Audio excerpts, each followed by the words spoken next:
Good morning students, we are back again with another previous year question that was asked in the year 2020. The question is related to the concept of literary and cultural studies, and it was in the match of the following, where we have list 1 and where we have the list 2. So we have to match the concept with the literary theories. So the concept of biopower by Michel Foucault was there in the question, and in this video we are going to discuss the same. What is biopower and why did Michel Foucault coin the term biopower?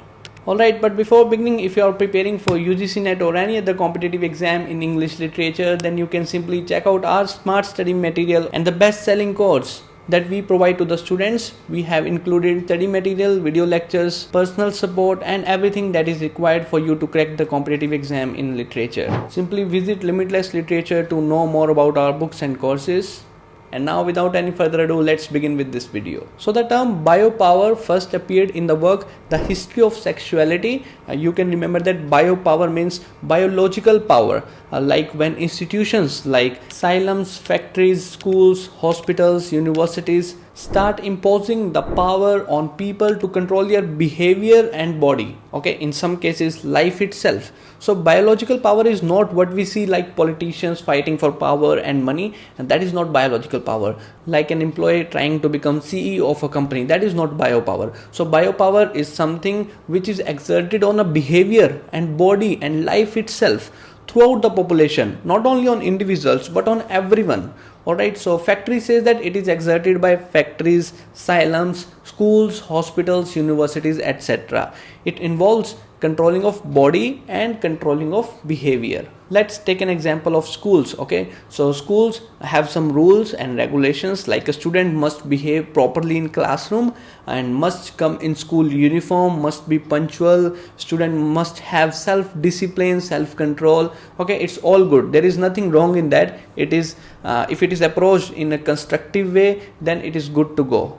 It's good for students' personal and professional growth. But when you try to control a student behavior in an extreme form, then it is not good. You are breaching the privacy of the students by using CCTV cameras. Alright, so under CCTV cameras, the students can never feel free. When you threaten the student that if you don't study, we will suspend you. Like there are some teachers who go on to check the social media accounts of the students, and then in the classroom they start bullying the students. Okay, so entering the privacy is not good at all.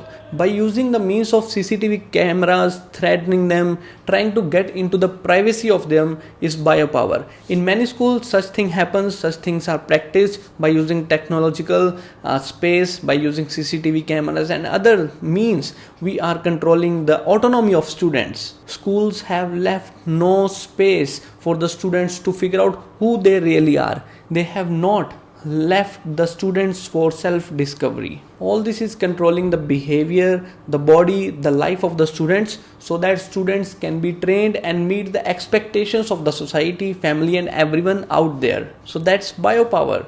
Alright, so we know that power is repressive. So now they are using the power in indirect way. This power is controlled by institutions.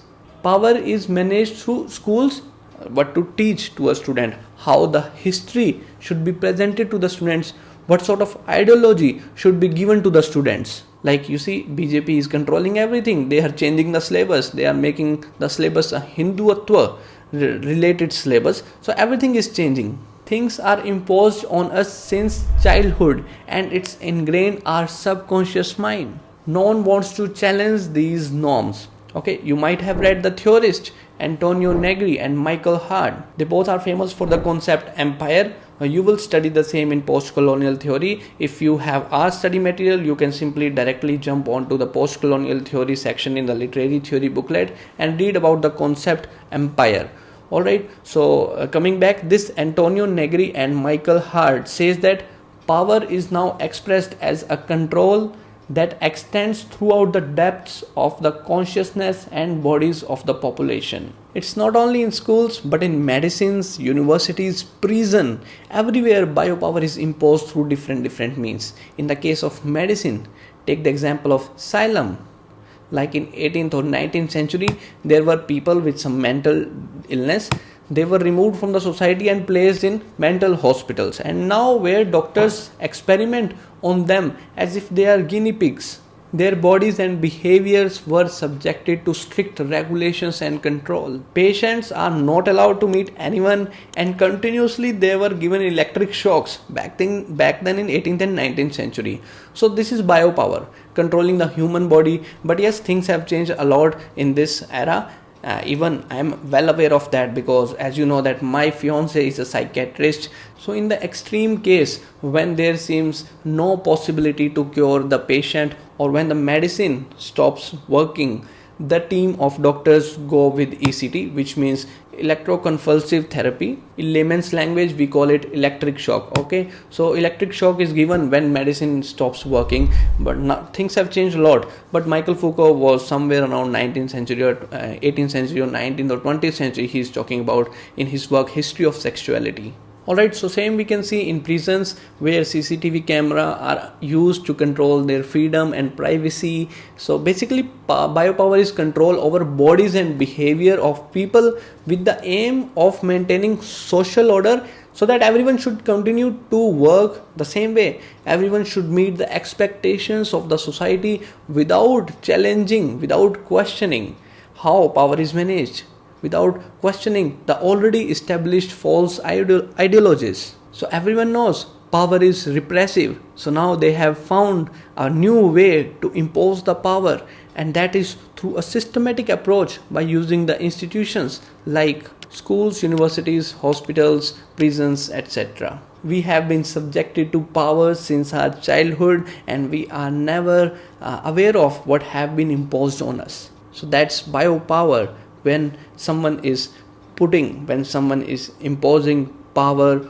on your behavior, or trying to control your behavior, body and life itself. So I hope this concept of biopower by Michel Foucault is clear to you. If you found the video helpful, then do not forget to like the video and subscribe the channel for more such updates. I will see you soon in the next video. That's it for this. Thank you.